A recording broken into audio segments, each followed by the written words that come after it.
Para nosotros en el Valle Central, en Costa Rica, puede ser difícil pensar este tema, aumento en el nivel del mar, pero hay una serie de factores, no solamente es el aumento en el nivel del mar, sino el problema de erosión producto por el oleaje, que en poblaciones como las Islas Maldivas o las islas en la Polinesia están sufriendo producto de este calentamiento global. Como podemos ver acá, el aumento en el nivel del mar es producto, una parte por el derretimiento de los glaciares, de las nieves permanentes, de los casquetes polares, pero también hay un efecto, como mencionaba, de expansión térmica por el aumento de la temperatura en el mar. En esta otra podemos ver el cambio del volumen en los casquetes y la elevación del nivel del mar. Vemos que hay una cierta relación. Pero este problema del aumento en el nivel del mar no solamente, les decía, es para esas poblaciones de esas islitas que muchas veces ni conocemos, ni habíamos oído hablar de ellos, sino que ya hay estudios, en el caso de Costa Rica, de qué va a pasar con el aumento del nivel del mar. Estudios del PENUMA, del GRID, presentan esta realidad en lo que es la punta de Punta Arenas. Vamos a cambiar de lámina para verlo más claro con una foto satelital. Con un aumento de 30 centímetros en el nivel del mar, Punta Arenas llegará hasta donde está la línea verde. Yo creo que todos en los últimos años hemos oído cómo en marzo, cuando las mareas son las más altas del año, producto de la influencia de las fases lunares, hay una buena parte que creo que se llama el barrio del Carmen de Punta Arenas que se inunda. Bueno, eso es lo que pasará si aumenta 30 centímetros el nivel del mar. Pero si se llega a cumplir algunas otras proyecciones que hablan de que podría aumentar hasta 1 metro el nivel del mar, Punta Arenas se reducirá y hasta Lito Pérez quedará bajo el agua. Así que el puerto va a tener que adaptarse al cambio climático y buscar otra sede de aquí a unos cientos de años para poder mantenerse en el campeonato nacional. Esta es la realidad. Pero eso no solo sucederá en Punta Arenas. Los invito a buscar en un video de la WWF, creo que se llama Olas Furiosas, en Google, buscando WWF, Olas Furiosas, encontrarán unos modelos en donde presentan qué va a pasar, por ejemplo, en Junquillal o en Playa Grande, en Guanacaste, por el aumento del nivel del mar. Prácticamente desaparecerá una buena parte. Pensemos qué va a pasar en Parrita, zonas que se inundan. ¿Qué va a pasar en las zonas de Guanacaste con el Tempisque y las actividades productivas que están a sus riberas? Pues tenemos que tomar en serio el problema y no solamente pensar que eso les va a pasar a otros, les va a pasar a otros. Estamos en un momento decisivo. Hay muchas poblaciones que están y van a estar literalmente con el agua hasta el cuello. El cambio climático es realmente el problema más importante en el siglo XXI. Cuestiona la sostenibilidad de la vida en el planeta. En las dos sesiones de la mañana y la que precedió sobre residuos sólidos, se mencionaba la relación recurso hídrico-cambio climático. Disponibilidad del recurso hídrico con los cambios en los patrones del clima, que habrán zonas, nos presentaba el señor Girot, que en el Pacífico Centroamericano van a ser más secas, y es donde se concentra la población, mientras que en otras zonas va a llover más. Se hablaba del tema de gestión de residuos y cómo la gestión inadecuada de los residuos orgánicos que llegaban, por ejemplo en Alemania, al relleno sanitario, generaban emisiones y ya está prohibido enviar ese tipo de residuos orgánicos a un relleno sanitario. ¿Por qué? Porque producen por la descomposición anaeróbica metano y el metano tiene un potencial de calentamiento global de 21 veces del dióxido de carbono. Entonces, realmente el cambio climático se liga a todos los demás problemas ambientales. Hablemos de desertificación, hablemos de pérdida de especies, cualquier problema tiene un ligamen con el cambio climático. Por lo tanto, realmente cuestiona la sostenibilidad de la vida en el planeta. Algunas cifras para entender el nivel la magnitud del problema, y aquí tengo que agacharme un poco para poder ver. 135.000 millones es la cantidad de dólares necesarios por año, según la Convención Marco de Naciones Unidas para el Cambio Climático, para abordar las consecuencias más amplias del cambio climático. Las consecuencias más amplias, 135.000 millones de dólares. 60 es el número de las principales ciudades de América Latina que, según algunos estudios, se prevé que se verán afectadas por el aumento del nivel del mar en los próximos 50 años. Habría que ver si están considerando Punta Arenas como ciudad o estamos hablando de algunas de las capitales de algunos países latinoamericanos que están cerca de un río o cerca del mar. 150.000 millones es el financiamiento anual recomendado por la Unión Europea para las naciones más pobres a desarrollar industrias estratégicas, industrias limpias para adaptarse al cambio climático. 200 millones es la estimación de la revista Stern sobre los refugiados desplazados permanentemente por razones ambientales antes del 2050. ¿Qué va a pasar con los 380.000 habitantes de las Islas Maldivas con un aumento en el nivel del mar de medio metro, de 1 metro? Cuando en la lámina que veíamos el señor presidente de la República de Maldivas decía que el punto más alto en su territorio son 2 metros sobre el nivel del mar.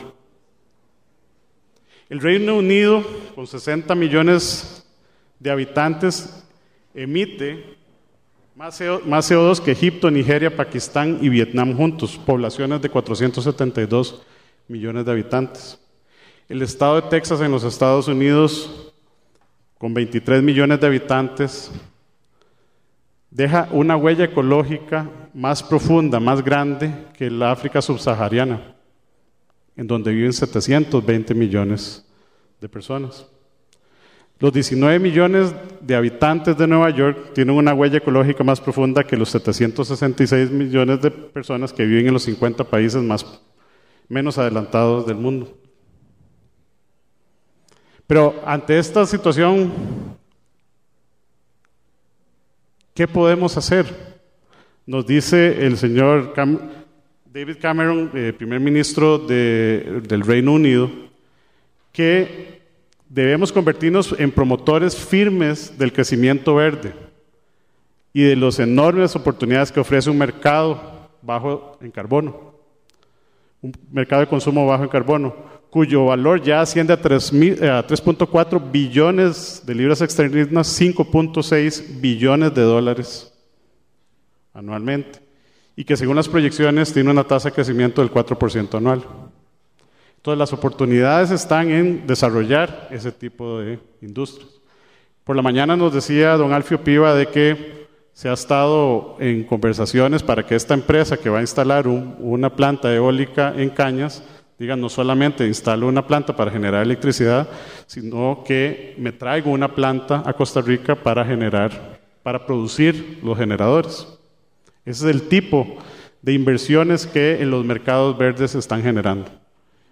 La pregunta es, ustedes como empresarios, como industriales, ¿a dónde estoy atacando yo mi producción, mis productos? ¿Quiénes son mis potenciales clientes? En Europa, algunos países ya tienen a nivel voluntario esquemas en donde se debe reportar en el empaque del producto la huella de carbono. Este empaque de mermelada fue producido y tiene cierta huella de carbono, pero eso en algunos años va a ser obligatorio. Van a haber posiblemente algún tipo de normativa de la Unión Europea que se exija en algunos años el tener esa huella, para que el consumidor pueda decir este o este producto, siendo un consumidor responsable. Pero a nivel de cifras, para Costa Rica también es importante evaluarlo. Les decía que el aporte de Costa Rica es muy bajo y es de 0.01% de los gases de efecto invernadero. Son 2.03 toneladas de carbono, de CO2 equivalente per cápita, de acuerdo a datos del Instituto Meteorológico Nacional en el 2005. 440 toneladas de CO2 por $1.000.000 del Producto Interno Bruto, muy bajo comparativo con otros países. Y únicamente 17 toneladas de CO2 equivalente por kilómetro cuadrado. Costa Rica no es no está ni siquiera cerca de ser, incluso a nivel regional, de los principales emisores. Pero, como decía don Alfio en la mañana, la idea es, como país, desarrollar esta estrategia para enseñarle a la comunidad mundial que es posible hacer un cambio de bajar la dependencia de carbono en nuestra economía. Algunos otros datos dicen 5.800 millones es la inversión que debe hacer el país en los próximos 20 años para adaptarse, no hablemos ni siquiera de mitigación, sino adaptarse al cambio climático. Y una publicación relativamente reciente de La Nación decía que el 90% de los costarricenses reconocen la culpa del cambio climático, pero una cosa es reconocer la culpa y otra es hacer algo. Entonces vemos dónde está Costa Rica en la distribución de las emisiones. Pues estamos por acá, 2, estamos por acá. Vemos que además hay una distribución desproporcionada. Uno de los países, Bangladesh, que más sufrirá los efectos del cambio climático por los problemas del clima, de inundaciones, etcétera, es de los que menos contribuye, pero va a ser de los más afectados.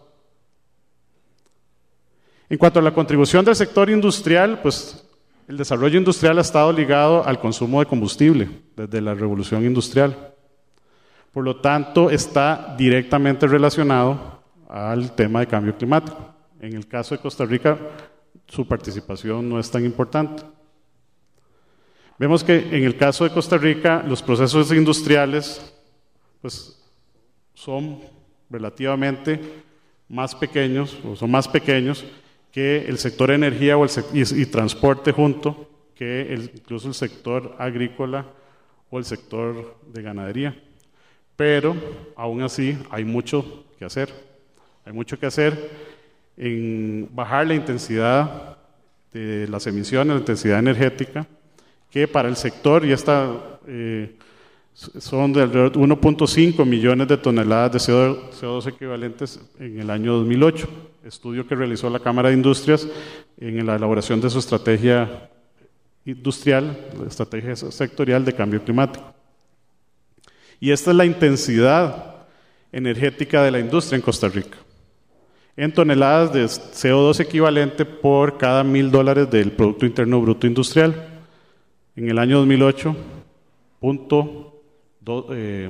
hablemos de 274 kilogramos por cada $1.000 de Producto Interno Bruto Industrial, pero vemos que hay una tendencia creciente. Y en la columna verde, ahí se extrae el tema de consumo de coque o carbón en ciertos procesos industriales. Vemos que si quitamos las empresas energéticamente intensivas que consumen carbón, pues hay todavía un gran impacto.